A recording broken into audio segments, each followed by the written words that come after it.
Në programin ton e kam parapo që ujësjellës në këtë rast dhe infrastruktur, po flas për asfaltim, për ndriçim trotuare, të gjitha këto do t'i përfundoj në çdo vend banim. Po duhet të pyet edhe për sistemin e kanalizimit edhe mungesën e ujit pjesë në disa fshatra të Graçanisës. Kallëzom në cilat vende kemi e shti kanalizimin edhe ujin. Gjatë mandatit tim si nënkryetar, në 2 zona kemi vendosur bashkë kemi marrëveshje me KRU Prishtinën për ujësjellës të ri në Uglar, në një vend banim në Uglar, si edhe në Batus, pra është një fshat në Batus, aty në Batus ende s'ka përfunduar, në përfundim e sipër, si dhe në Kishnis kemi ndruar gypat nga të azbestit i kemi tash në gypa të ri, pra një instalim të ri. Kjo fol donacionit në këtë rast që kemi marrë prej Ministrisë së Ekonomisë dhe bashkërisht me KRU Prishtinën e kemi rregulluar, tash duke u bë kyçet, po më janë kry kyçet individuale dhe është duke lidhur Kishnisa me sistem të ri.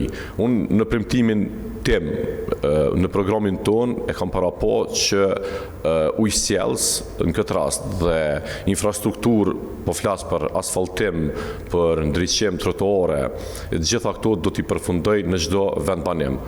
Për kanalizim është pak më çështje më ndërlikuar, mirë po flas për zonën industriale, e cila është një zonë shumë e gjatë dhe e gjerë. Aty do të jetë pak më komplikuar, mirë po bashkërisht me donatorët e huaj dhe me nivelin qendror do ta trajtojmë dhe unë konsideroj që brenda 4 viteve do ta përfundojmë këtë çështje.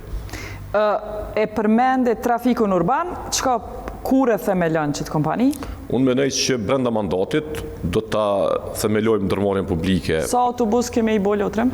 Unë fillimisht besoj që me 3 ose 4 do të startojmë, sepse Graçanisa i ka 16 zona katastrale.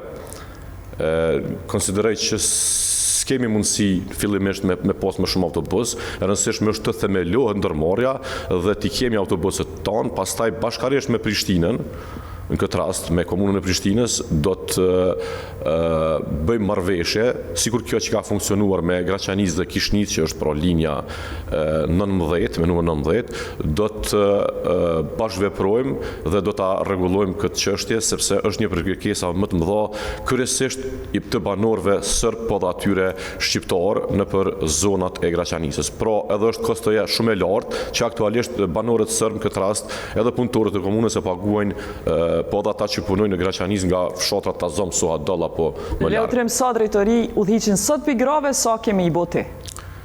Aktualisht, nëse s'gaboj, udhëhiqen 3 ose 4 drejtori prej grave, nëse s'gaboj, po unë premtoj që 40% do të udhëhiqen nga gratë në mandatin tim.